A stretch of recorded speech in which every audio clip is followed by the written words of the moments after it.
I18. I'm Michael Magid, live from Hollywood, California. With me, drinking a huge jug of water. You know him as Pro GK Academy, the one and only Omar Zini, 99 World Cup winner, and also an NWSL a participant as well, too, as a co-owner of Angel City FC starting in 2022, Saskia Weber. And the reason that Omar's got that lovely brand new logo background is because our guest panelist today is not that is the worst intro ever. I'm gonna have to edit that again. No, the reason he's got that logo in the background right there is because we have the one and only new goalkeeper coach for KC NWSL, Alli Lipsher, with us. Alli, what is up? Hey, how are you guys doing? Thanks for having me on. We're excited about this. I mean, it's honestly honestly, like, how often do you get somebody who could get to be part of a new experience? Obviously, the relocation from Utah over to Kansas City, it looks like it's been so far really smooth and really positive and everything like that, except for there's no name yet. I think I want people to understand there will be a name at some point. But it was really funny because when I was talking to Alli yesterday, I was like, hey, should we just put KC NWSL? And she's like, well, that's what we're going by right now. So yeah. There will be a name. Name is TDD. We're going by Kansas City this year. Official name is KC NWSL. But yeah, they're putting a lot of thought and a lot of effort, a full sort of committee into coming up with the name that they want to be a little bit more permanent going forward. Yeah, Saskia knows a little bit about that. Yeah, I do. I was trying to mute while the dogs were barking. I do. It was like hush hush until we got the go ahead, but super stoked.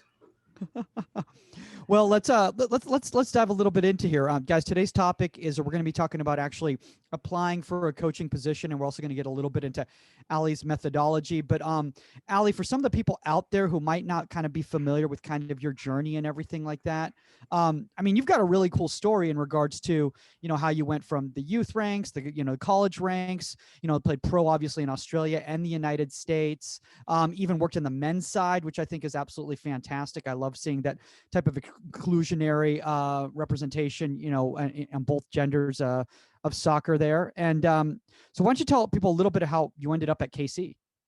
Yeah.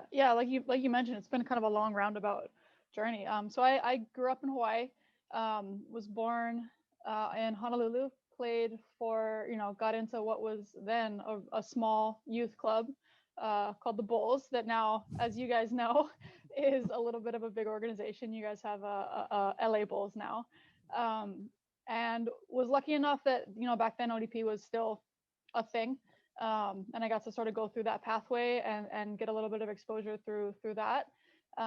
Ended up at Duke University for my college days, which was an incredible experience, and I think that having some of the coaches that I had there really sort of started to lay the foundation for me for wanting to become a coach eventually. From there, I actually moved out to LA after college for a year. I played with Ajax America, which was awesome. Lived this really cool, like, surf bomb, worked 3 jobs, played soccer like early in the morning and then late at night, and was kind of waiting for the WPS at the time to start up. When that got going, I landed in Boston for a couple of years, which was an incredible experience. Being obviously with Tony, with Lil, with some of the players that they had in Boston, it was a pretty cool place to grow up in a sense in kind of the pro world. It was, that league was around at a time when the seasons were only about 6 months long. So as you mentioned, went back and forth between Australia and the US playing. Got to play in Sydney, got to play in Newcastle. Just really cool to live abroad, see a different culture, see a different experience, meet cool players from really everywhere. And then once kind of the WPS folded, I sort of had to make the decision whether I was going to go back to that 3-job surf bomb life and try to scrounge around for who knows what's next, or jump into a coaching role, and I was able to do that. So I hung on my boots and started coaching, and from there it's been kind of a whirlwind. Like, it's kind of like the days are long but the years are short, and I woke up and now here I am. I mean, It's so funny because it sounds very similar to a lot of different coaching journeys out there. And Omar, we've actually talked about this because there's a lot of coaches out there who would have made great coaches, but they just weren't willing to put that grind in, right? Yeah, no, definitely. I think it's difficult to give up the sport we love playing, and I think even hearing some of the coaches who have made it big, like they've taken roles. I mean, even Andrew Sparks has taken roles all around the world, and now he's like a protege, or like 30 something years old, and he's in the first team of in the Premier League. So everyone looks at that as like a great story. But then again, he's moving in his like formative years to different parts of the world alone, and then obviously he meets people along the way. But it's like you have to be willing to sacrifice a lot of your youth and a lot of that fun time. And I think that's where myself and I think a lot of other coaches sometimes struggle with that. Like, I haven't left LA. I'm probably going to stay in LA because I have my family here, and I'm very spoiled to have my family here. So I don't know if I'm going to leave, but it's again, that's why the journey of coaching is so unique. Everybody has their own story, and I think that's the beauty of crossing paths with people, especially at like convention, Mike. We met so many people whose stories either align with yours or they give you some advice about their stories, and it makes you go, oh crap, maybe I should have taken that leap of faith. Yeah, I mean, I think one of the good things you said. By the way, guys, for anybody who's You watching didn't this see right what I now, did. oh my God, you put your old balls. that beats Omar's background. Absolutely. that hits a little harder. There you go. Shout out to the Bulls. Love it. Oh my gosh, I just assumed that like the dogs were barking. I was like, oh, she turned it off because No, like the I dogs ran are to get one of my barking. Bulls- one of my Oh Bulls. Oh my gosh, good. that is absolutely amazing. By the way, guys, the reason that Omar's glowing like that is because he's only lived in Los Angeles his entire life. He's lived mainly in California. That's not a virtual background lighting emanating from him. That's his actual tan from the beach life here in California. By the way, Alli, I just got to say this right now. A lot of people out there are probably like, wait, she's coaching in the NWSL? Like, she looks like she's 20 years old. Like, no, but it is true. I mean, you still are still relatively young, and to be at such a position and everything like that, I think is ridiculously impressive because you began your coaching journey while you were still playing. And I know, Saskia, obviously that's something that is very difficult for a lot of people who are playing at an elite level to try to do both paths at the same time. Yeah, I mean, absolutely. You've never said, hey, Saskia, you own an NWSL team. You look so young. I'm like, I'm just saying. I'm like, thanks, Mike. We'll talk about that later. Oh boy. Did I just walk into something? Oh no. No, absolutely. You are glowing and emanating, but you do that every time, so I don't have to mention it. There you go. Shut up. No, it's an amazing transition. I mean, to be able to jump into that ranks in a short period of time, if you look at it like that, is awesome. But we all know we need more top female coaches in the NWSL, across everything. And especially goalkeeper coaches. And so the fact that I wouldn't say it's not breaking the glass ceiling, but the fact that Casey did that and everything, and here's to hoping we do that as well. But we need to see that more across the board. So I think it's awesome. Oh, yeah, and I agree with all of that. I think Omar, to what you guys were saying earlier, it is a grind. Thank you for the compliment. I'm well beyond my 20s, but it's taken me like 9 years of coaching to get to this point. I've been coaching like full time for over 9 years, and that means there's been a lot more than 9 jobs, right? Because for the most part, goalkeeper coaches are working more than one job at a time.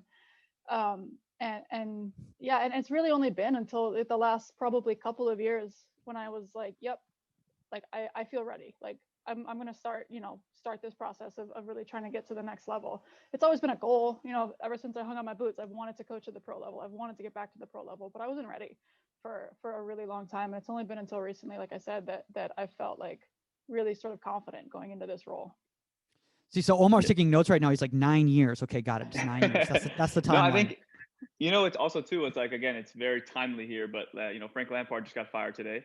So it was one of those conversations throughout the whole throughout the whole like process of the team kind of not folding, but like the team wasn't doing as well with all the big, big players they brought in. And I think last week they played against Leicester City, and they were comparing Frank Lampard's team and the record that he has with his team to Brendan Rodgers.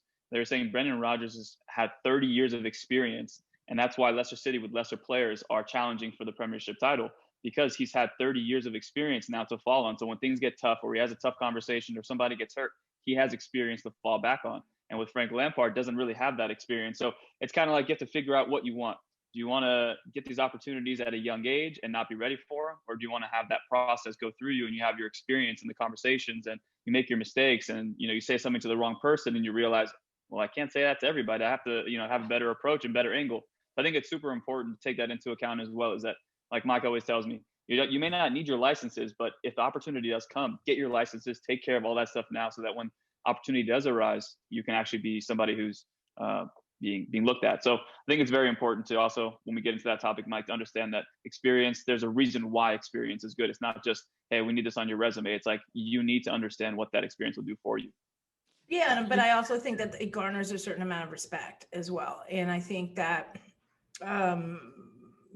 Frank Lampard is obviously Frank Lampard, but, being a storied player and everything doesn't always translate into how long did it take you to become that player? You have to Exactly. double that. You have to double that by becoming a coach as well. And I'm in the same boat. Like by no means am I like, just because I won a World Cup, like I'm gifted with the job I have and working with the UCLA, but I have a lot to learn, and I learn every day. And so I think that, but from the players themselves, like you're coaching men, you're coaching grown men, well, some of them. And so, the 30 years of experience, nobody's going to talk back to you and they're going to listen. I think it becomes a little difficult the closer you are in age. Yeah. Oh, definitely.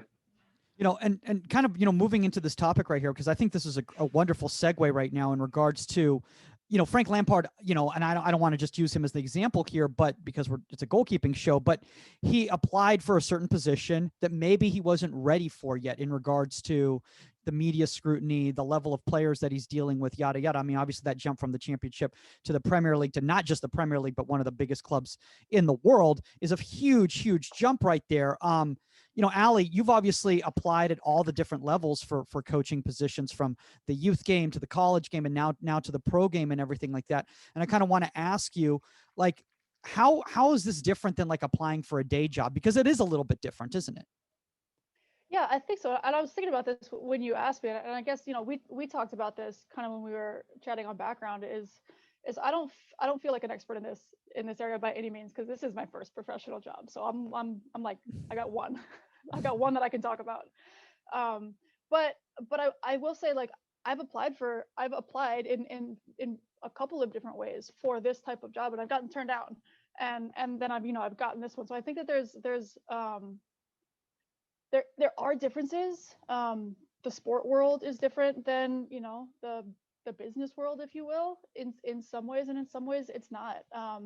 I've applied through an application process before for jobs. I've been mentioned by someone. I've like contacted a coach and been like, hey, I think that you're looking for this. Like, can we have a conversation? I've been contacted by coaches saying, hey, we're looking for this. Can we have a conversation? So I don't think that there is, there's no one way to do it. And I think that also can apply to, I was in the corporate world for a very short time, and it seemed like that was similar, where sometimes it's who you know, sometimes it's what you know, but it's important to know both, at the end of the day. I think you just brought up a really good point right there in regards to I love the fact that you brought up the who you know, because we always talk, how important networking is on this show. I mean, Omar, you learned very on in your process in regards to your coaching process. Obviously, you had the social media following, but you started recognizing that without making the network outside of just the quote unquote fans, it was going to be difficult for you to progress in your coaching career. Yeah, I think Alli, hit it right on the head. I think, and even in business as well, you're people who are given a lot. There's a lot that's asked of them as well. It's all about results. So I think, yes, it's good to have a network. It's good to have people in your corner who support you. But at the same time, like when they do offer you a job, there's a lot of pressure on your relationship with that person for you to not only seize that opportunity, but to over deliver. So again, it's all about timing as well when you get those opportunities. And I think for me, social media was a good outlet early on. I realized that, whether I knew it or not, I was super excited to start linking up with different coaches, and we had the podcast mic, so that gave us a nice little platform to, ask for conversations and then get free advice without really, in someone's DM, I guess. It's just a platform like this would give us the opportunity. So we get like a lot of free lessons. And again, these people are on these podcasts have had 20 plus years of experience. So when we split, like even Saskia, sometimes we talk about her experiences playing, just having her like give that, and it resonates for me. I'm like, okay, well, she's seen things and has had a lot of things asked of her, cameras in her face. And so I want to understand where her perspective is. So I think when you have networks, it's about gaining that perspective, but it's also making sure that if the opportunity does come, you're not just asking questions to ask questions, but you're actually directing them to get yourself into a position where all the questions that you may have had, you've already asked, and now you have the answers to them that you could potentially apply. Yeah. No, and I mean, I feel incredible amount of pressure. So, I'm not like blind to the fact that, getting the UCLA job has to do with my relationship with Amanda for 30 years and being in the right place at the right time and being the director of goalkeeping at the Bulls in LA. And Jenny taking the LMU job, and everything, just all the stars align. But at the same time, like if they hadn't, and if I had to apply for this, like there are plenty of goalkeeper coaches out there with resumes that are, coaching wise, are a hell of a lot longer than mine. But so with that being said, I feel a lot of pressure, like, from, look, I'm not worried about answering to other people. I put pressure on myself to deliver, to not let the girls down, not let Amanda down, not let UCLA down or anything like that, and myself. Yeah. But I'm, like I said, I'm not, my resume isn't lengthy in this side of things. True, but I will say this, Susk. One of the things is that when we talk about applying for jobs, is you need to look, and Alli, I'm sure you'll attest to this. You need to find jobs that are going to fit your skill set. And Saskia, a high caliber program like UCLA does fit your skill set, because these are women that are looking to play at that level, right? And they have the ability to play at that level. Also, your experience playing at that level and dealing with the media and the pressure that comes of being an elite athlete and everything like that. These are certain intangibles that you're bringing to the table that maybe one of those coaches with 20 plus years experience can't bring to the table, Yeah. So no, I got it. Yeah. Thank you. Yeah. Okay. Yeah. Well, I just, after that one, that one thing about, why didn't you mention why I'm glowing? I was I'm like, kidding. I said, why didn't you mention how young I look? That was No. And Mike, go ahead, Omar. I just want to ask, I'll start with Alli, but I guess everyone on the panel can discuss this. And I think Alli, just a new perspective, but Mike and I, we've talked about it. I've trained, professional athletes. I've trained guys who were high recruits. And every time you step into that, you think as a coach, you go, I want to impress these guys. I want to make sure that this session's memorable. And I guess, has that question arose for you, or like, okay, when I step in, how do you go about not proving yourself, but is it just about patience to make sure that you just set the tone from day one, and then maybe, a few weeks later on at the end of the season, you can kind of look back and say, okay, I did this right, I did that right? Or are you constantly, evaluating yourself? Yes, is kind of the answer. I think there's a certain amount. I think first and foremost, like, consistency is super important. It's easy to get sucked into the idea that you want to impress straight off the bat. But first of all, like, your first session with a new team shouldn't be their best session, shouldn't be their hardest session. It should probably be one of the most simple, because there's a lot of evaluation that needs to go both ways before you get into those sort of impressive, like, signature, if you will, type of sessions. So I think that consistency is really important.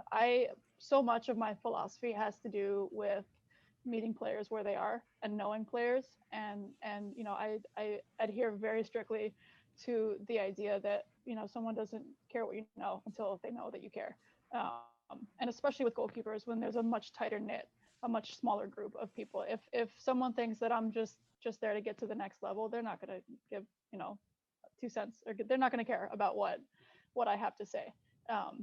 So I think that that's also super important. I think it takes time, Omar, to answer your question. I think that knowing who you are as a coach, having your philosophy well set, and being able to approach every day with, knowing that you've got something quality to bring, but also knowing that you're going to get better. Both ends are going to get a little bit better from the session that day is a really important thing to.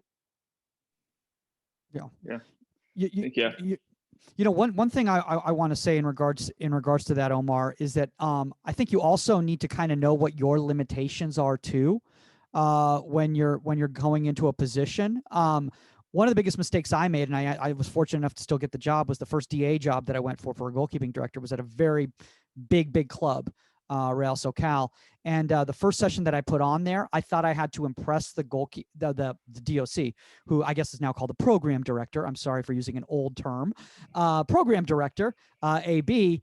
And I thought the way that I would get the job is by showing how I know everything about goalkeeping in one session with 12-year-olds, elite 12-year-olds, but still 12-year-olds. And oh boy, that is not a good way to go about it, because that session was all over the place. And Alli, I love what you said about keep it simple and be humble. One of the also another big mistake I think that people make, and Saskia, I think you can attest to this too, is that maybe you're not at the level service-wise as some of the players right now. So why don't you let them do some of that service there, as opposed to showing that you can hit this bending, back post ball or whatever, because ultimately, aren't you there as a teacher more than as a striker? No offense, Omar.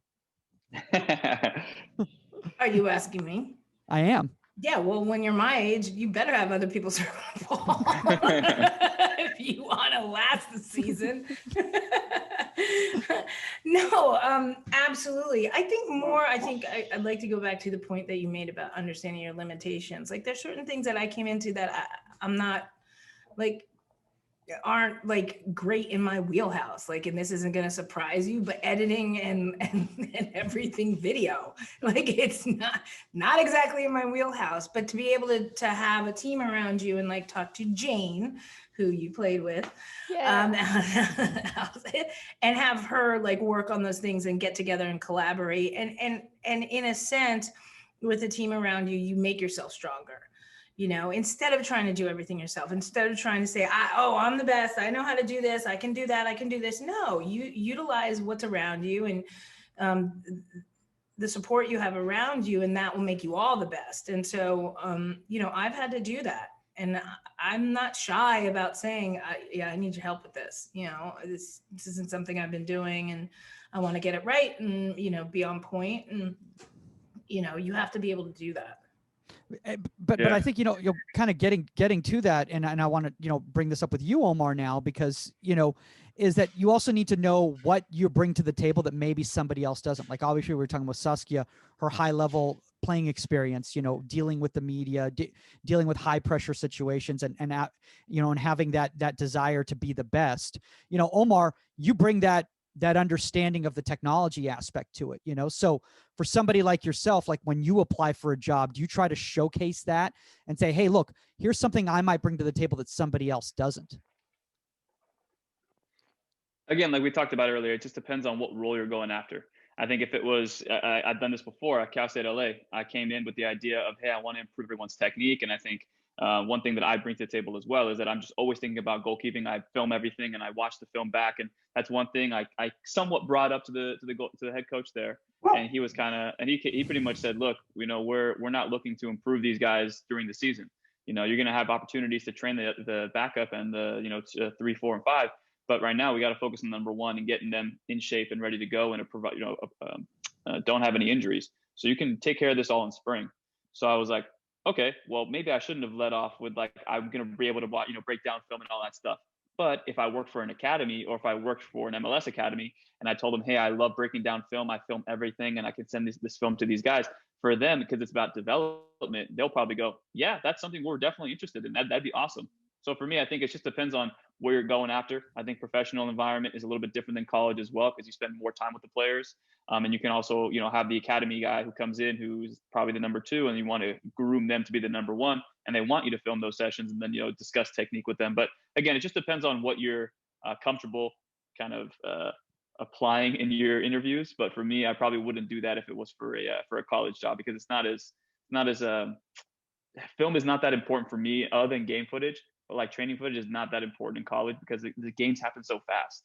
And if you break something down, I'm like, you're the starter, I'm breaking something down with you, and you're trying to apply that in the next game, and that hesitation because you're trying to apply a new technique causes a goal. And even we know in college, a lot of teams will bunker down 1-0 results. That's how I made my living at Davis. We'd score one goal, we'd bunker down, or we'd concede a goal, and we're chasing the game. So I think that's where it is. It's just kind of finding that happy medium for yourself. But yeah, I think that's what I would say. It's funny what you just said right there. By the way, Omar, I love the fact that you're always throwing shade at your old college program and being like, maybe we didn't play the prettiest soccer, but we got a result. That's all that mattered. The Jose Mourinho. We bunkered down. I never understood that though. Like I never understood that. Oh, I thought we're having these hard fought games and we're coming into these games winning 2-1 or winning 1-0 or barely losing. And then I see like articles written about us, and I'd be like, oh wow, that's what the other coach thought about us. Like I told you about Cal Poly Slow. Like we always played against them, and they said yes, Davis beat us today, but only one team played soccer today. And I was like 19, and I'm thinking, what a jerk. We beat you guys. Like what are you talking about? And I realized, there's a stigma about UC Davis that we don't play the best style. But as a goalkeeper, crap man, as long as I was taking probably 30 goal kicks a game because we were up 1-0 and they would send balls over the top. But hey, neither here nor there. It was still a fun time. Alli, I want to ask you this because the thing is that, Omar's bringing up some really good points in regards to the system of play that you're going to. Is how important is it when you're applying for a job to know what they want? Because if you don't have an idea of what they want, it's going to be very difficult for you to present what you bring to the table. Yeah, for sure. And I think Omar mentioned this to some extent. It's also important to be able to ask what they want. Because if you come in assuming that they want someone who's going to film every session and make, their goalkeepers technically sound, and that's not the case, then you could be halfway through an interview going like, crap, now I have to switch gears and like prepare something in my head. So I think, as much as, however important it is to do research and to know to whatever extent you can what a team is looking for, because that is very important. It's also important to be able to ask, like, what are you looking for? Like, help you. Tell me how I can, give you sort of what you're looking for. Yeah. I love what you just said right there, because there's that two-way street. And, obviously Saskia, this is a conversation that you had even with just the prior goalkeeper coach, with Jenny, but when she took the LMU head coaching job, is, you went, okay, well, what do they need? What do they want? All that sort of thing. So you have that communication. And then when you go into the program, you know what to expect. And also, how to have a game plan. Yeah. Was that rhetorical? No. It wasn't. I was just waiting for you to allow. I was just waiting. Mike, can I add on? Sure. No, absolutely. But the good thing about my relationship with Jenny was, I think you just froze, Susk. Did Susk freeze? I think so. Okay. So we missed the whole thing. You were frozen. You were frozen. I stopped talking. Okay. Oh, you did? Yeah. It's okay. Omar. Yes. All right, Omar, you add on. Yeah. I think to I guess to kind of like bring everyone's point together, I feel like there was things that I didn't know about Cal State LA. For example, the goalkeeper coach is always going to be involved in the coaches' meetings. And our coach is going to ask me a lot of questions about, what do you think about the scouting report? What do you think about our team? What do you think about the guys who played well? I remember the first week and a half that I was there in preseason, we're doing double days. And the head coaches, we're going through from player 1 through player 30. What do you think about this guy, Omar? What do you think about this guy? And my opinion mattered. So I'm not that I didn't know that was going to be a thing, but I was like, okay, well, I always thought a goalkeeper coach was a goalkeeper coach. But now that I know, when I step into the office, I need to make sure everything in terms of the field player assessments, the goalkeeper assessments is taken care of. Now my mind is being triggered and stimulated in ways that I didn't think was going to be a possibility. And now my mindset is going, oh, wow, well, this is what it's like to be a head coach or a top assistant coach. And this is the conversations that we have. This is great experience for me. So if you have an idea in the future that you don't just want to be a goalkeeper coach and you want to apply your understanding of the position to actual, to being a head coach or in a club or an assistant coach, understanding what you're getting yourselves into and what the coach wants from the goalkeeper coach. If they just say, hey, I want you to come to training prep the guys. I don't want you to, you don't have to come to the coaches meetings. Don't worry about that. I only want you there. Then maybe that's some place you want to be. Or you could say, hey, I actually would prefer to be in those meetings if you don't mind, because I want to make sure that I'm understanding what you guys are looking for from a player perspective, so that if I do want to go to the next level, I have that experience to draw on versus just kicking balls 5 days a week and then warming up the goalkeepers before the game. So like Ali said, understanding what they want from you, but at the same time, what do you want? Not just from that experience, but for the future. Yeah. I love when you go off on your tangents. I know. I'm just sitting here. I turn my screen off. My screen goes to like I don't have you guys on the screen. I have you open because I don't. You're just staring at yourself. Yeah, no. I don't look at anybody. I get uncomfortable sometimes when I see everybody looking at me and like, okay, get to your point, dude. So you never see me go like this. You don't see me. No, I never do. That's the reason why. No, I'm just like, all right, cool. But anyways, I love it. I'll keep you guys off the screen. Okay, continue. By the way, during that whole time, I was just telling Alli, I was like, Alli, hop in any time. Otherwise, he's not going to stop talking. So just. I know. And I was just like this. I was like, I love now that I'm actually looking at yourself talk. That's great. Makes it even better. But by the way, Alli, like what are some of the specific questions? Like, so getting back to kind of like what Omar was saying about like not being aware of like what they want and everything. So what are like maybe some of the questions that you think, people when they're applying for a position at any level should really ask? I think that it is incredibly important to realize that, this is a team sport on so many different levels. Like you're coaching a team within the goalkeepers. If you're going for a goalkeeping job, you've got like a little team of goalkeepers, and then the coaching staff within themselves is a team. So being on the right team is really important. And I think that a lot of what the interview process in my experience has been is just making sure, again, it's that two-way street. Is this the right team for me? Am I the right person for their team? Because at the end of the day, like if you've ever worked with or for a group or an organization that isn't the right team, like it, and it's tough. But when you get to be around the right people, when you're on the right team, like everyone gets better. Those are the best environments. So I think a lot of the interview process should be around like, yes, your resume is going to have what your references are going to have who but like, who are you and what are you going to bring to this organization and what are they going to give to you and how are we going to make each other better? Those are the types of questions that I think are really important to be prepared for. And I think the more I interviewed and the more jobs I've had, the more I've strayed away from like this is what I know, this is what I can bring. Like, yeah, like you could read all that on my resume. Like, yes, I can do video. Yes, I can do all these things. But like, let's figure out if we're going to grow and learn and be a good fit for each other. Yeah. And I love one of the things that you said right there, because I'm even just thinking about, it's very similar to the kind of the choosing your college process, is that you Totally. kind of, yeah. I mean, look, like if you just go with the, like the first school that offers you, a scholarship, but you don't know anything about the environment there. You don't know anything about the town. You don't know anything about the kids there and everything like that. You may end up in a very unhappy situation where you're transferring very quickly and in that portal real quick. So I want just a lot of young goalkeeper coaches out there to understand that, like, yes, obviously when you're starting out, you need to apply for a lot of different positions, but you also need to be aware that your coaching journey is going to be determined based on how happy you are is going to lead to your success. So, I mean, like Saskia, we've even talked about this. I mean, you've known people, whether it's either playing or coaching, and they've gone to somewhere what just wasn't the right fit. And because of that, they've ended up either leaving the game or had a sour taste in their mouth. Yeah. Yeah, but like I think the correlation between that and college is a really good way to look at it. Now, listen, if coaching jobs were that prevalent that you're like, let me go, on a recruiting tour and see if I want this one or this one or this one or that one, that would be wonderful. But unfortunately, they're not a dime a dozen. And sometimes you do have to get your foot in the door. You do have to maybe go into an uncomfortable situation. Maybe that's a learning experience as well. And putting yourself into with a coach that's a different philosophy and trying to understand things and looking at coaching from a different perspective, whether it's field players and goalkeeper coaches, and realizing what fits and what doesn't fit.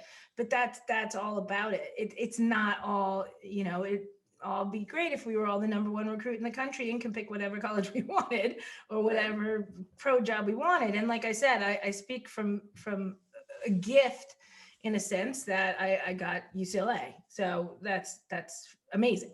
So, and it is a fit, and it's a perfect fit for me. I think that's a really good point. I think I heard an example today in one of our meetings that, you know, coaching should always, and I'll apply it to this situation, is coaching should always be enjoyable. Like, you should always love coaching, but it's not always going to be fun. Like, I just came from working basically 4 jobs, and it wasn't always fun. It was a lot of time on the field, but it was always enjoyable. Like, I always enjoyed coaching when I was there. Sometimes it was a lot of work to get myself out the door for, you know, the 5th session of the day, the 6th session of the day. But once I was there, like, coaching, I knew coaching was what I wanted to do. So I think that's a really important point. Like, the grind is important, the work is important, the experience is important, all of that. I think again, to sort of maybe clarify what I was trying to say is, like, it's important to be in a place where you're going to learn. And sometimes that learning is not always fun, right? But if your job as the goalkeeper coach is to warm up the goalkeepers, and that's your entire job, you might not be learning a lot from it. And you know, so taking a different position, maybe with less clout, maybe with, you know, with a different title or whatever, but that you're really going to learn and grow from. I think it's an important thing to consider when you are looking at jobs. And also, you know, understand how you do have an impact. You know, goalkeeper coaches out there that are looking to go to coach, whether it's in college or wherever, like, guys, we know more than just how to warm up goalkeepers. We understand defensive shape. We understand set pieces. We a lot of us understand the entire game. So, you know, be confident in your knowledge and find the right way to, you know, use your voice. Hey, we're going set pieces. It's not like, oh, Sas, just shut up and, you know, I'll take care of it. It's like, why is the wall setting up like this? You know, like, have you know, find some confidence in your voice. We do know what most of us, a lot of us know what we're talking about.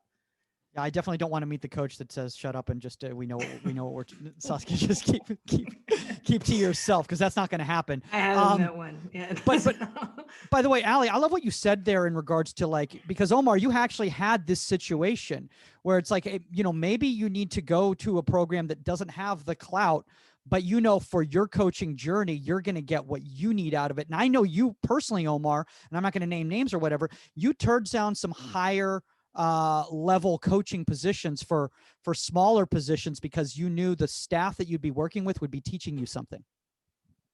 Yeah, I think I got very lucky. I mean, that's the thing, is like, because I stayed in LA, I went to Cal State LA, and because LAFC is literally down the street from us, our head coach is very good friends with Bob Bradley, and he helps with a lot of stuff they do there. So just having that channel and having the ability to, like, talk LAFC games, and then our head coach being so he's overqualified, put it that way. He's overqualified for that job, but he stays in there because he sits in LA. And we got so lucky. I mean, some days he was hard on us, and I told you, Mike, like, he used to yell at me for the smallest of things. And I remember one time we're doing warm-ups, and I hit a side volley back to my goalkeeper, the second goalkeeper that was warming up, and I almost hit him. And I thought I was going to be fired on the spot. He looked at me kind of like, what is going on? But then I realized, I'm like, I need to be more professional. I need to be understanding of, like, you know, certain things. But anyways, that's kind of where I was. It was just a good opportunity. But yeah, I don't know how my life would have been if I would have taken those other jobs, but I know that I got lucky. Omar, how many people have you almost hit during a session? Because this seems to be a recurring circumstance with you. At the moment, it's like six tripods, 2 parents. Man, I've hit like people's dogs who are coming to training. It's been rough. Sorry, I got banned from using the jugs machine a long time ago because I broke too many wrists. Oh. Tony never let me touch it again. You doing wide receiver routes or what? You know, you get the older kids like, turn it up, and I'm like, okay. Crank it up. Alli, did you ever use the jugs? No, we have what are those little ones called now? Did we get a different name, guys? This is a long time ago. Sorry. Yeah, there's some other machine, some other brand that we use, and they have these, like, awkwardly, like, size 3.75 soccer balls that are, I mean, they're great for goalkeepers because they're hard as hell to catch. But yeah, man, yeah. So I didn't hit people per se, but I hurt people. Yeah, I will say I can empathize with going through my fair share of tripods trying to film sessions, and it's a mass casualty. I know this for a fact because I have one of Omar's spare tripods, and it's let's just say it's not fully straight. It's a very very angled position Oh man, on the bottom legs right there. It still works. I move tripods away as far as I can, and Oh my sometimes gosh. I still find ways to shank the ball. And I've broken like, well, the thing is, the tripod that I kept buying over and over, if you hit one leg, then the whole thing's broken. So I was just like, I would like Tripod. clip one leg, and it It's would called a just tripod. start. I know. But the other one, okay, that sounds dumb now. All right, I think I hit my word limit for today. Just end it. Oh my god. Yeah, that was too easy. I hit one leg and the whole thing fell open. It's a tripod. All I'm gonna say, if Mike edits the Alli's intro out and this is still in, I'm gonna be pissed. No, to get back, I get it. Sorry, it's too easy sometimes, Omar. That's okay. I know. I think This show brings Omar back down to earth because he has all those followers on Instagram and everything like that. So like he gets this big ego because everyone's just like, man, why aren't you like the, you should be the, the head goalkeeper coach for France or something like that, and now he comes on the show and people are talking about the tripods that he hits constantly. So. I think to bring this back around, I'll help you out, Mike. I think that you have to pay your dues in some respects, and I think that even for me, I mean, like like coaching at the Bulls, like Mike, didn't do anything with soccer for about 15 years, and I'm old, and getting back in with the Bulls and having Melee and then pull me in and starting coaching from like 2 days a week to like slowly building it up and becoming director of goalkeeping and stuff, and just like kind of paying my dues. And you're right, Allison, like some days it's hard to get out the door. Once you're there, that's a different story. Like coaching's on the field, the kid, that's a different story, but there's a process and there's time and there's everything involved, and really making that decision, is this what I want to do, and is this the route I want to take? Having people that didn't give up on me and just saw like, let's get you back to soccer and so on and so forth. But you do have to pay your dues. You have to, and sometimes you're going to take that job that isn't, it's the smaller school or it's the smaller team or it's something like that. But it's all a learning experience and a growing experience to now you're the goalkeeper coach at KC. So yeah, for sure. Yeah. And speaking of that, Alli, I want to ask this because the thing is that, we were talking about kind of, sessions, right? And, keeping it simple and stuff like that. So like, maybe like walk us through like the process, like whenever you've applied for a position before, like what type of sessions have you done to showcase that you understand what you're doing. But at the same time, you're also not trying to impress them. You're just showing them your capabilities. So I guess to clarify, are you asking like, have I had to actually go run a session as part of an interview? Yeah. I have, but it was at the club level. And it was really just like, hey, so the club that I worked for in Minnesota, I came to them and I was like, hey, I want to get involved in the club scene, but hear me out. Like, you guys don't have a director of goalkeeping. Here's my vision for like the program. Like, are you willing to like work with me and do this, which is not typical.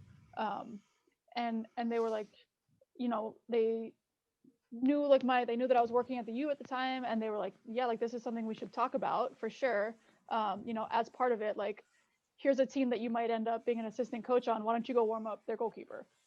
To bring that full circle, go warm up the goalkeeper. And so that was really the only time that I was able to go in and sort of apply like any of my knowledge before I had gotten a job. So maybe a better way to answer the question is what would I do like as a first session when I got to a given, a given entity. And that's really just, my first sessions are really like evaluatory, because as much film as I can watch on, the keepers in a college program, or as much film as I've watched on the keepers that I'm going to be coaching, like I really need to get to know them and I really need to see them to get a really comprehensive understanding of who they are and what some of the nuances in the way that their technical ability is, where's their decision making at. All of those pieces are really important. So the first session that I run, it's simple.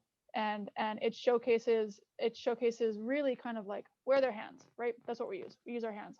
Where their feet, we use that more. Where their feet, where's their decision making ability? How do they make decisions? How fast do they make decisions? How close are their brain and their body connected? And then within kind of those, within those three things, like where are the holes? Where are the strong points? What, where are we looking to fill? To reinforce things versus build things. And that's really kind of, it's a vague answer, I know, but that's really kind of how I would approach almost any coaching environment. I mean, I'll be honest with you. I don't think it's that vague. I think it's pretty specific, because that's kind of how I personally handle every time I run a first session, whether it's with a private, a small group, at a club, at a college, or whatever, and I think one of the biggest mistakes that a lot of young goalkeeper coaches make is they forget that there is that foundational phase. And Omar, this is something that I know that, you've really tried to, and I don't want to say that, you overcomplicated it at the beginning, when you started working, because you said one of the biggest issues for you was a lot of people expected a certain level. So you thought, a certain level meant complicated. But in reality, you started realizing when these kids would, fly across the country to come train with you, that you'd never seen these kids in person before. You really did need that foundational time. Yeah. I mean, I think we can all kind of attest to this. The first 5-6 volleys or services, right off the bat, you can kind of tell if the goalkeeper means business or if they don't. And even if they're technically sound, some of the goalkeepers that come and train with me, they're out of shape. So you'll start seeing. I go to my little notepad. I'm like, okay, I'm going to scratch that one off and scratch that one off, because they're exhausted. So I think it's okay, we talked about it on the last podcast. I'm like, don't just run a session to get through all the points. But if there needs to be something that's corrected, it's much better to forget about the drill, but more your voice, and then lend that voice and experience versus just trying to get through the whole session. So yeah, I think like I said, it's more just simple to understand what the goalkeeper's capabilities are. And then once you understand what they have, then you start crafting sessions around what they want to get better at and what you think they can be better at, and the scouting reports. I think those.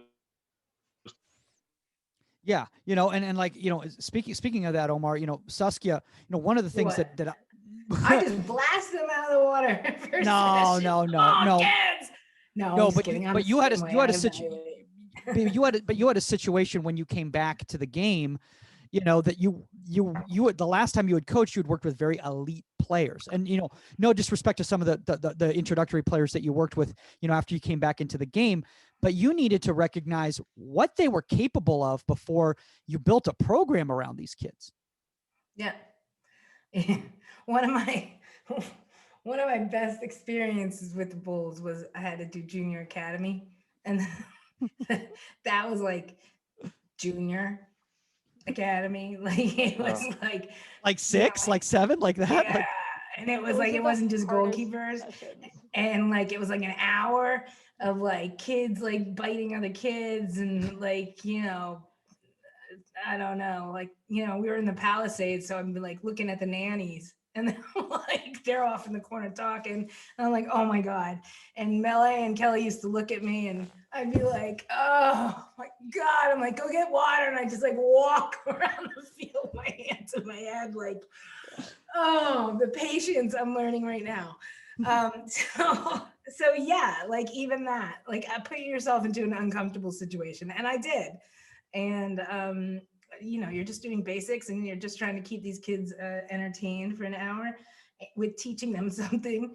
But even those things, it was always elite. Even when I was 22 years old and I was coaching for Tony at camps, I always got the older kids. So it was always that push, elite, hard training. So for me, putting myself in weird, uncomfortable situations helped me grow, period, as a coach across the board. Because this wasn't just goalkeeping, this was just kids, field players and everything.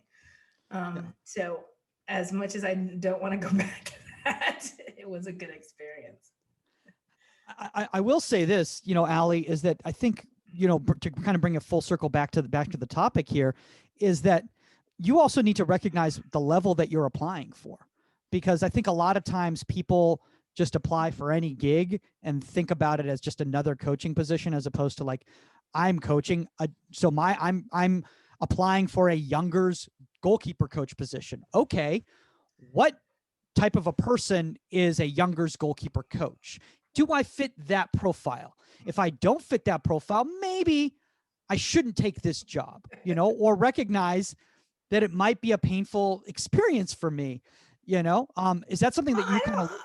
I'm going to interject. I don't necessarily, Okay. I'm going to go back. I don't agree with that. Like, Okay.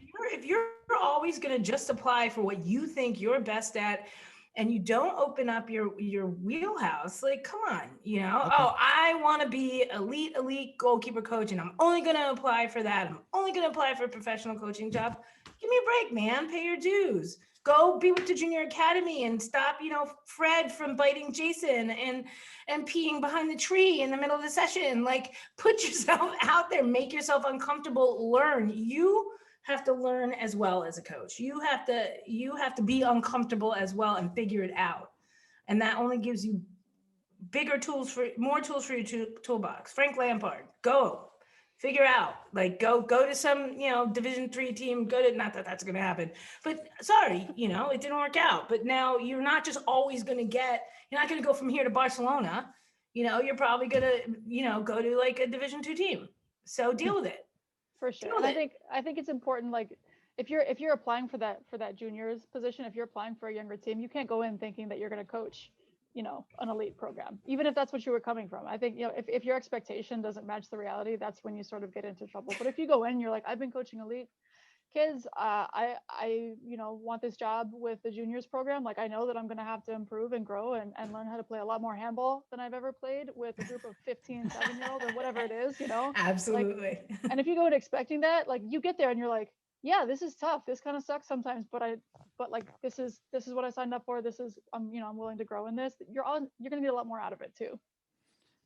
But I also want to say, one of the things, to kind of, by the way, Saskia, when you started going off on the rant, going against what I said, and thank you for doing that. I like it when people disagree with me. It makes me feel uncomfortable and awkward. It scares me. No, I started seeing the thumb. Well, the if we just sat here and agreed with each other, no, all day, I know it wouldn't be interesting. Absolutely, no, absolutely. I mean, Stephen A. Smith has literally made a career out of it. It's just the thumbs up and the hearts just started flourishing through the feed, which I like, just get them fast. It was just fantastic. But Alli, I've even seen it, and you've probably seen this, working in the Midwest and stuff like that. You'll see rec coaches that you're like, oh my gosh, this rec coach might not be the best goalkeeper coach in the world, has these certain skill sets that actually make them a great coach for this environment right here, So Absolutely. maybe if I can help them as opposed to try to prove I'm better than them, maybe we're gonna help those kids more. Absolutely. Yeah. And that's, when I went into the club environment as a director, that was my goal. I knew that I could run a session for younger kids and it wouldn't be nearly as good as one of the coaches that was already on staff running even the same session for the younger kids, because he's fantastic with younger kids in a way that I'm not. So my role with that really became to, like, kind of coach him as much as I could. And not that he needed a ton of work, but it was really just like a guidance. I was a guidance, I was a reference, I was a sounding board for him in a way that allowed him to do exactly what he was already really good at and grow in a way that maybe he wouldn't if he was just running sessions. So I think, that it's an important part of, again, being on a team in whatever capacity that is, within your role. Yeah, I mean, sometimes you don't know. Like, I joked around today with Sam on the field at practice, and I was like, maybe I should be meaner.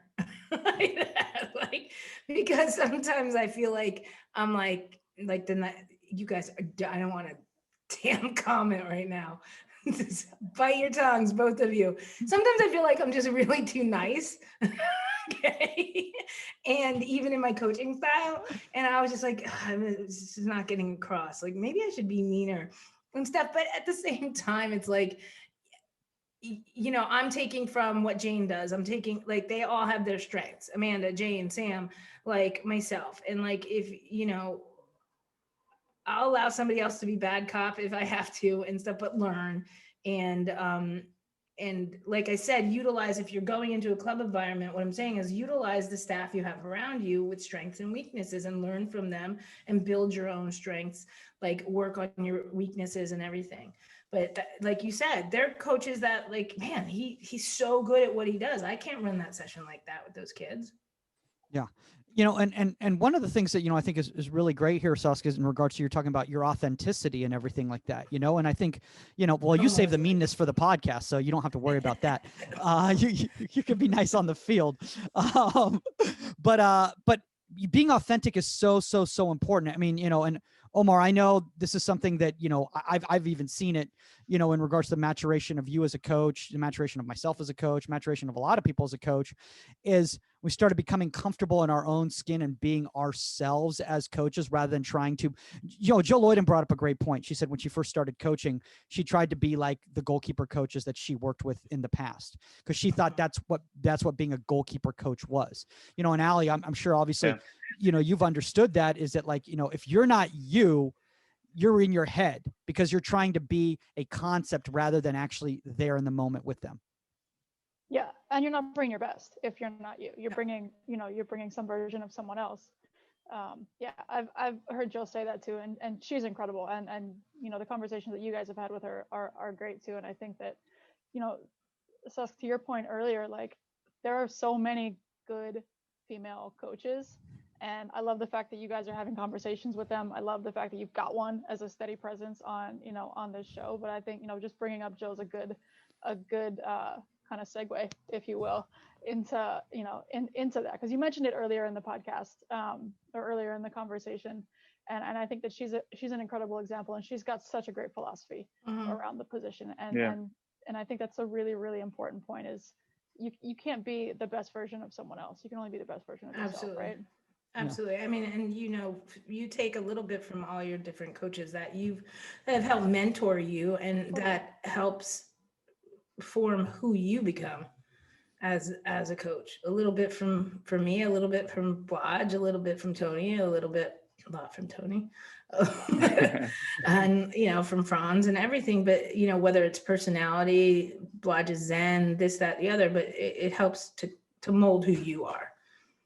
No, I knew that I could tell, but back in the day, I could tell who Omar had just recently worked with based on what accent he was using in a session. If he was doing an English accent, he just worked with an English coach. If he was doing like a Mexican session. You're one to talk about that, because you and your accents here. But I remember watching Omar doing a session, and he was like, "Eso," and I'm like, where did that come from, dude? You clearly just worked with a coach who just did that. And then another time, "All right, lads," and I was like, okay. It's a good thing he froze. I'm sure he's cursing you out right now. Yeah. Has he heard any of this? Omar, are you there? Did we lose you completely? Omar, are you there? Yeah, did you hear? Now we can. Yeah. No, my internet went out. My internet went out right now.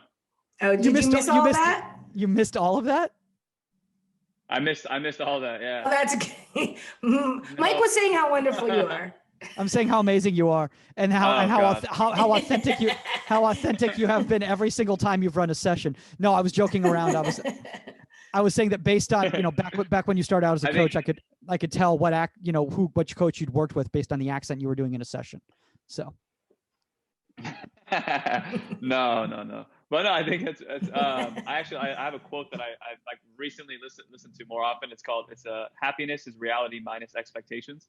And I feel like that is, for me as a coach, I've so expected to speak as well as my previous coaches who have probably done it for 10, 15 years longer. And then when I would go into these sessions, I on a personal level, I hate silence. I've never liked silence. I've always attributed it to be awkward and like, you don't know what you're talking about. So that flooded into my actual coaching. So there were times where there was no points that needed to be made, or the goalkeeper was going through a rough time and I felt that I needed to interject and say something profound. And I would come in and say the wrong things. And not only am I, rubbing the goalkeeper the wrong way, I'm forcing even a bigger distance between the two of us.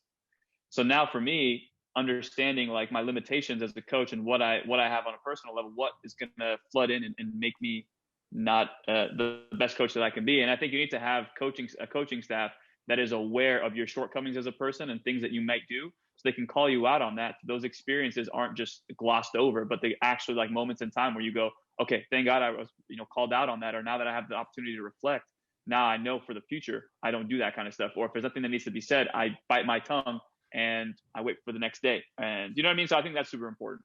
Yeah. I think Rue also agrees with you. I could tell, because Rue was like coming up to looking at Alli, and she's like, do you see what he's saying? Do you see what he's saying? This is what I've been telling you the whole time. Yeah, she's not afraid to interrupt. Sorry about that. No, Mine that's are being okay. good, and it's Coco and Chanel's birthday. And they're being No awesome. way, really? It was Jagger's the other week, but now it's Coco and Chanel's. You have 3? Yes. Nice work. Thanks. So, trust Oh. me, it's not enough fun. So I'm like, yes, 3. It's prepared you for working with the Juniors Academy. That's Oh what my God, Yeah. nothing ever again will prepare me for that. It takes a certain person. And then like one of the other coaches, Jeff, took over, and he's just so good with that age group. And just, I tried, I learned a lot. But patience was probably the biggest one I got out of it. I'm good. I'm glad I did it and put myself in that position though. You know, I was laughing at Omar's comment about silence. I'm like, sometimes silence is awesome because like, sometimes I'm not, you don't always have to coach. You don't always have to have something to say. Like, we scrimmage and stuff like that. And you get keepers in there that every mistake or anything that happens, they're like, what about this play? And what about that play? And what about this play? And sometimes you're just like, number one, I'm a proponent for more or less coaching at breaks and not like in the flow of a small sided or something. Like let's see how they rebound from a mistake. Let's see how they figure it out. And sometimes like figure it out. Like I don't have to hand feed you the answers to everything. And a lot of times I think kids or young adults are asking those questions because they knew a mistake and they're trying to kiss your ass. I'm sorry. I'll just be blunt about it. I am. They are. They're like, so coach, when this ball went through my legs, like the ball went through your legs, like, and I know you're aware the ball went through your legs, but coming up and asking me about the ball going through your legs doesn't mean I know you care about the ball going through your legs. We all care about the ball going through your legs. Like, just don't do it again. But I'm like, but it's just like sometimes silence is really good. Or sometimes it's just like, we'll talk after, figure it out. You brought up a really good point, That's Saskia, on in regards to silence, because I think that's one of the biggest mistakes, kind of circling back as we start wrapping all of this up, Alli, is when you finally get that interview process, for a position at whatever level it is. One of the biggest mistakes I've made is I've just talked the whole time. I just talk the whole time, and it reads first off as insecure. You're a podcast host. Yeah. You're trying to prove yourself, and you're trying to prove you're trying to prove yourself, and you're insecure. And a lot of that times is because you're in your head because of the level that you're applying for. You might in your head honestly be thinking, I'm not good enough for this level, which is a mistake that I've made in the past, with certain jobs. And I think if there's anything a young goalkeeper coach can learn, and I'm sure Alli, you can attest to this, is that it needs to be a two-way street in an interview where you need to let them talk so you find out what they want to know. Yeah, absolutely. And I think, I said this before, also be willing to ask questions. There's always the thing that you want to say, like, cause you know what you want to bring to a job and you want to make sure you're able to say that. And it's just super awkward if they're like, how are you doing today? And you're like, I'm great at video. Or something like that. So, being able to have an authentic conversation is super important. Being able to listen is super important. Everyone wants to be heard. And I think that, again, like, I don't know, I've always approached interviews and maybe it's like almost like too casual of an approach for some situations, but it's really a conversation. Like, you're getting to know the people that are trying to fill a position, and they're getting to know someone who could potentially fill the position. And if that if you can bring some sort of authenticity to it, you'll really get a better read on both ends. If it's a good fit, if you've got the skills you need, if you don't have the skills you need, can you get them in a short amount of time and be ready to go? So I think that's really important. And I totally agree with what you guys are saying about the silence piece, both as someone who wants to fill silence and as someone who has learned that sometimes it's better to let the silence do the talking. Yeah. And I think that I like what you said about asking questions. Listen, this is a coaching job. You're working with people. You're not just rolling like, all right, whatever you throw at me, ask questions. Yeah. Like, ask about the keepers, ask about the system the team plays, ask questions that you want the answers to show that you're, in a sense, your interest, your knowledge, if this is a good fit for you and everything. You know, if you just sit here and let people fire questions at you and answer them, like, I think one thing that's really important right here, and Omar, by the way, I love that virtual background. That's very solid. I love that. Is that 1992 1992 hip hop album? Yeah, no, Saskia said a few words on the podcast now that I've had the advisor here. So I think it's only fair that we update our viewers and listeners that the show has changed. Oh my God. But what was I about to say? Oh my gosh. Yes. No, that a lot of times when you've gone into a job, and we've had this discussion before, it's like they already know you can do the job in regards to from an X's and O's standpoint. You understand tactics, all of that sort of stuff. They want to see in the interview whether they can work with you. So you just need to bring in the interview the ability to showcase that you can communicate and that you can take direction and that you can be flexible and work with someone else. Take direction. Yeah. No, just kidding. Yeah. No, everything you're saying is on point, Mike. I think that's where, as a coach, even in interviews or, I mean, in dating, whatever it is. What you shouldn't say going into your interview is, I really think I'm like one of the 5 greatest goalkeeper coaches in the world. Your very first There needs to be context. There needs to be context for this. No, people hear this and people think I'm full of myself when I say that. But I honestly, you learned a lesson from that interview. It was actually like a few weeks into the job, so I already had the job, so I was playing with house money at that point. So that's why I felt the liberty of making that comment. But Alli, if you didn't hear what happened, I told my head coach at Cal State LA that I felt like the work that I've done in terms of coaching and filming and doing all that stuff on YouTube, that I'm one of the better coaches in the world. And he was like, yeah, you're not even the top 5 in Southern California. I was just like, okay, I'm just gonna sit down here and put a muzzle. And it's great to have someone who's willing to say that to you. Oh yeah. Because what if you were still walking around thinking that? Oh boy. I'm not saying you're not good, but I'm just saying, like, no, he shut that down. Still doing that, right? Yeah, but I love that he said that. I love that he's like, son, listen. Yeah. Basically like, whoa, back it up. Yeah. But that right there is a valuable learning lesson for me. Because you're right, Alli. What if you still were, your head wouldn't fit if you were still walking around thinking that way. But you just brought up a really, really good point right there in regards to, like, know what you don't know as well, which is something that I think Eric Steele said, about a week ago on the podcast, is that for instance, like Alli right now, like, Barney, like, the amount of experience that she has, the levels she's played at and everything like that, it would be a disservice to your coaching journey for you not to ask her questions, not to communicate with her, Yeah, absolutely. And that's one of the super exciting things about this position. I'm sorry if she starts to bark. No, trust me. Is that I'm going in, and there's there are players who are older than me. There are players who are younger than me. There are players who have more experience than me, less experience than me. And granted, luckily I've been coaching, for a long time, but I've been coaching different levels of players for a long time. So that's not to say that I'm not confident going into this job, but you're right. Like, I've got a lot to learn from the people around me, and I would be selling myself and the players really short if I wasn't willing to be able to go in and listen and ask questions and all of those things that you're talking about. Yeah, I remember when we had Prantuk on and he brought up that, like, a question. We were reviewing video or something, and I looked at him and I go, I don't have the answer to the question.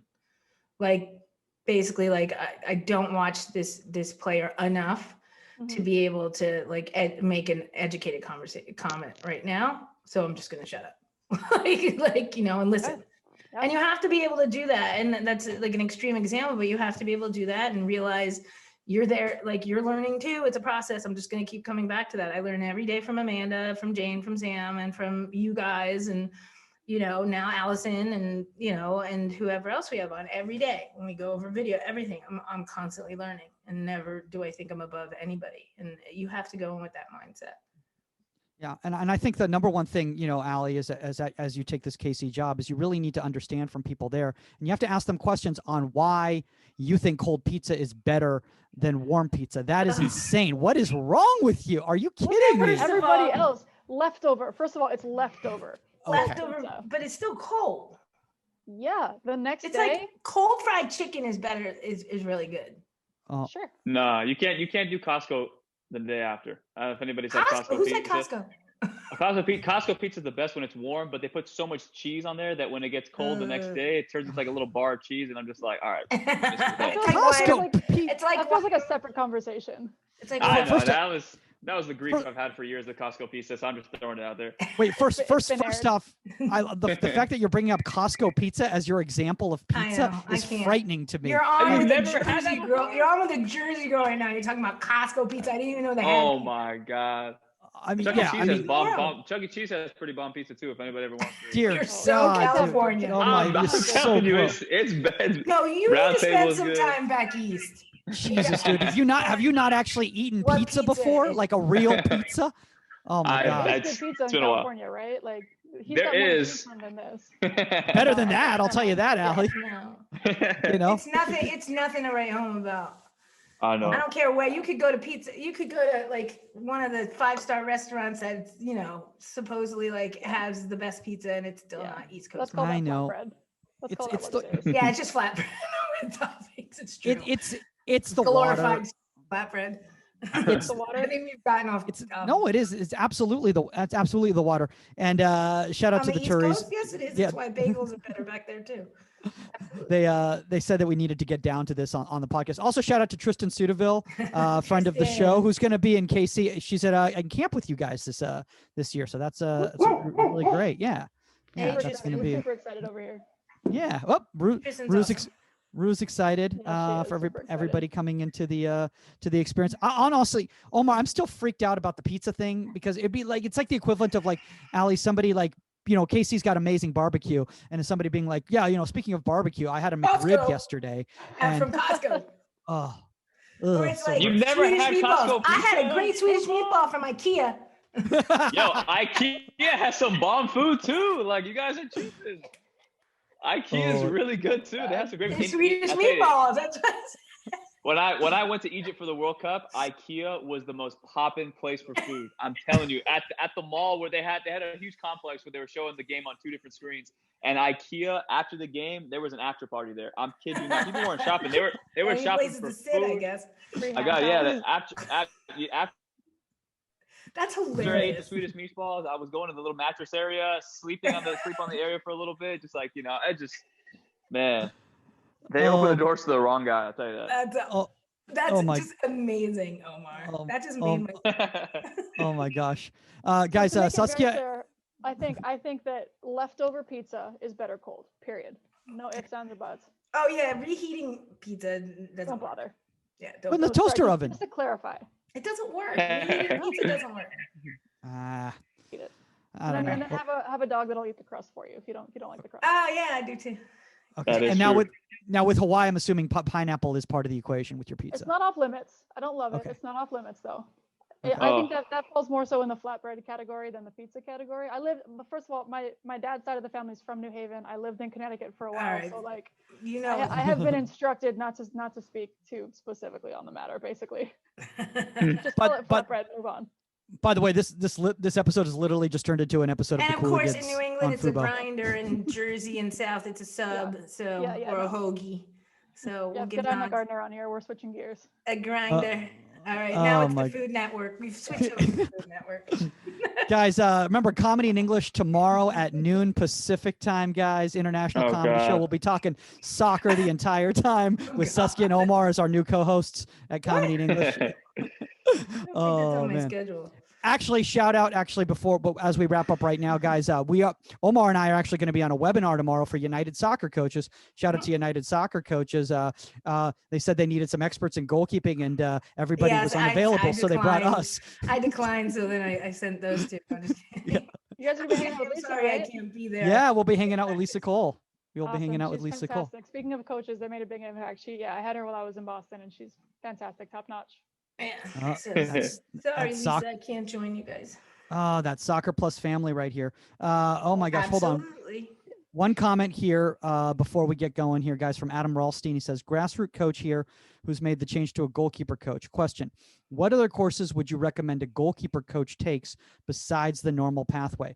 Would, for example, game analysis and a sports psychology license be useful for a goalkeeper coach? Allie, we'll give it to you.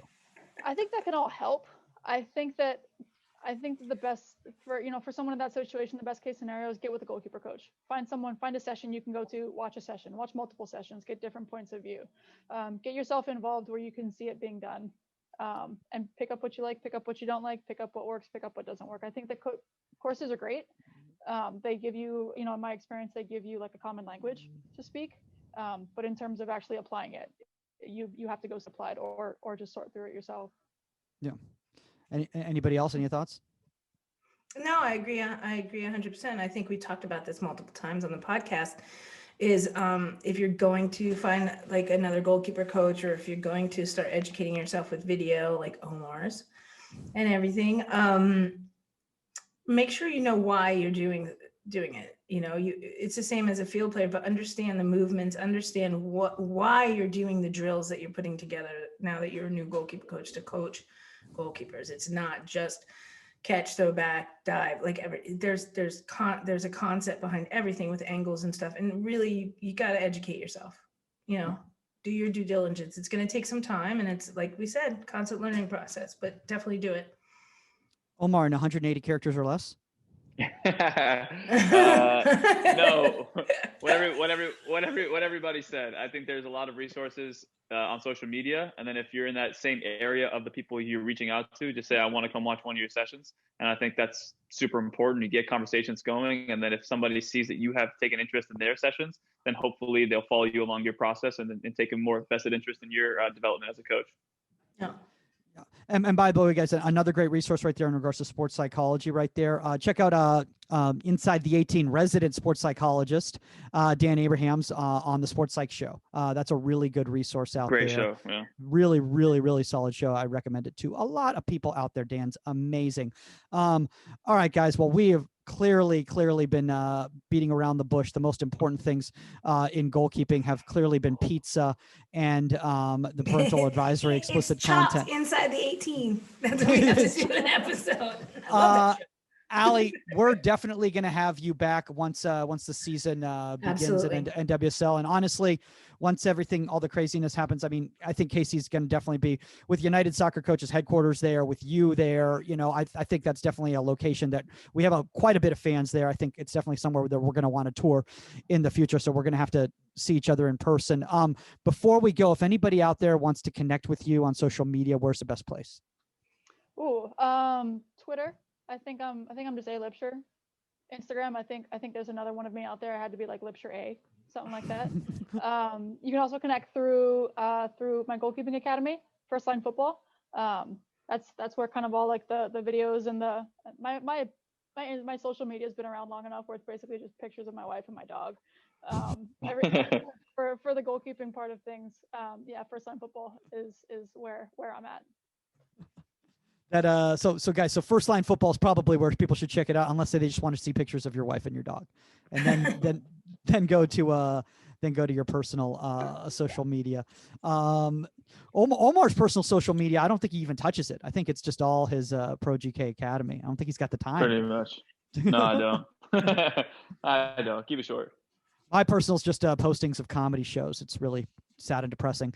All right, guys, contact at insidethe18media.com. That's the number 18media.com. If you have a guest suggestion or topic suggestion, at Goalkeeper Podcast on all social media platforms, at Saskia_Weber on all social media platforms, at ProGK Academy _ on Instagram, ProGK Academy, and other social media platforms.